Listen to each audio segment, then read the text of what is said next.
Did you know that every year I finish my homeschool year with not a lot of energy? It's kind of lackluster and I'm not really excited to start again. I kind of feel done. It doesn't feel exciting like it did back in September. How about you? This is the time of year that I start wrapping things up. You can ask my son, he's just doing a little math these days. But that energy, or that lack of energy, that lack of excitement, I'm good with that because I recognize that this is what it is. It's a season. And seriously, what are the chances that I'm going to love every single day, all my homeschool days?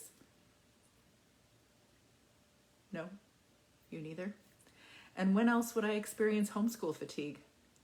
Okay, seriously, probably at the end of the homeschool year and probably February because that's also slump month, right? Can I hear an amen?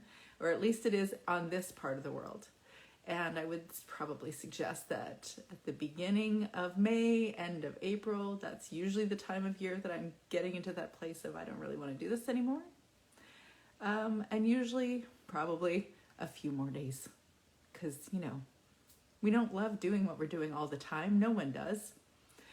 Certainly the third year in, I had a giant shift in my homeschool because I came to understand that how it was actually being experienced and what I thought it was supposed to be weren't the same things. By the end of May, though, I usually close up the homeschool room. I don't even dust. I don't put books away. I don't gather papers and find the pencils and look for erasers and scissors, and who's going to find the erasers anyway? But I find all of that stuff later. At the end of May, I just close the door and walk away. But anyways, mostly we haven't been homeschooling inside that homeschool room the entire year, so all of our stuff is not in there anyhow. I just let stuff sit until usually July when I start to get motivated again. But you know what? I actually think that this time of year when we get really tired of all the stuff is a really good time to do a year-end review. So I'm inviting you to a year-end review where we can look at how your homeschool's been and how you want to plan for the next year. A chance to recollect our ideas. I bet we've heard about a few different routines or curriculums or maybe a philosophy or a book we want to explore. Maybe we want to incorporate some of those things. Maybe there were certain things from the last year we definitely don't want to include. We can springboard into the new year by looking back at our past year. So if you're interested in doing that, you're welcome to join me, but you'll find the link in my bio. But I wanted to share with you today a few ideas in how you can assess for yourself how to get maybe a week of clarity, spending 1 week clarifying what it was you were doing over the last year that worked and what didn't work. And so I've actually created a journaling workbook, because this is what I do, called Reimagine Your Homeschool Workbook, which I'm going to include in the admission to the year-end review. And one of the first things that we're going to do is do an assessment of what's been going on over the last year. Because if you don't know what's going on, how can you address it? And oftentimes, we just kind of hope that we can close the homeschool door and forget about it. And we'll feel revived by the mere act of sitting on a beach with a book, which we sort of are. But we also need to actually look at what wasn't working, what was working, what do we really want in this homeschool thing. So we can't address what we don't know exists. We are usually so busy and have so many ideas and so many activities and so many kids that sometimes it's hard to keep track of all the things.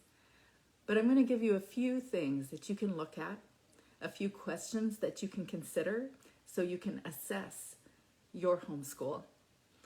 So your goal for 1 week, if you are not already occupied with me doing all sorts of other things to assess your homeschool, then I would encourage you to record your experience of the actual activities that you're doing in your homeschool. What are the things that you've been doing over the course of 1 week? When we observe it, without making any intention towards our activity, like not trying to change it in the moment or deciding that we really don't like the activity this week. No, just record what you're doing. Write down what you're actually doing. For example, every Friday we have Fun Friday and we take a field trip somewhere. That was part of our routine and I loved it. Or every morning we read together on the sofa. That was pretty good, except I didn't know what to do with the toddler. Or I don't know what to do with my busy toddler when I do formal studies with my oldest child. I enjoyed exploring a Charlotte Mason approach, but I didn't like poetry. Or I found myself yelling more than I'd like. I preferred learning with documentaries and less with the workbook that everybody else says that they love. So in this Reimagine Your Homeschool workbook, you're going to see a 1-week to clarity worksheet that you can put anywhere. You can put it on the kitchen counter and keep it there, and then include, maybe a couple times in the day where you write down what you actually did, the activities that you did, maybe the routine that you have, maybe the curriculum you used, maybe the resources, maybe the activities, the extracurriculars, just all the things. And then write how you feel about it. Jot down your thoughts, because you can't assess what you don't know exists. So I have 4 pages of questions that are journaling workbook type questions. They're not difficult questions. They're things like these. How have you experienced your past homeschool year? How would you say your child has experienced this past homeschool year? What elements made it challenging? Or what elements made it charming and lovely? Tell me about your homeschool vision. What philosophies guide your homeschool approach? What did you learn about your homeschool kids this year? What did you learn about you this homeschool year? Was there an activity, curriculum, or routine that you would delete? Is there an activity, curricular activity, or a routine that you'd like to include? Do the activities or routines that you incorporate align with your homeschool vision? Are you entering a new phase of your homeschool? Sometimes we include a new child in our homeschool routine. Sometimes they enter into a new phase like high school or maybe post-secondary school and they're still living at home. Where do you see each of your children growing, or how are they growing? And in what ways are they growing? In what ways would you say your homeschool is complex? In what ways would you say you have a simple homeschool? What challenge do you need to address this upcoming homeschool year? In what ways have you been showing up on purpose and growing into yourself as a homeschool mama? Where do you want to grow with intention this upcoming year? What do you need to do in order to do that this year? And what encouragement do you need to keep going this year? If you've come this far in this video, then I'm going to ask that you throw a comment in the comments section and let me know, what encouragement do you need for this upcoming homeschool year? So those are some of the questions that we're going to explore in the assessment element of the review, the year-end review that we're going to do together.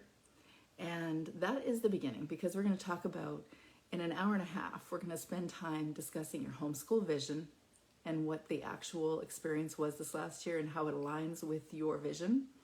Also, the different philosophies or books or ideas that you've taken from the homeschool community, how you can actually incorporate that into your homeschool, or delete it, because you can do that too, or pick and choose, because we all do that.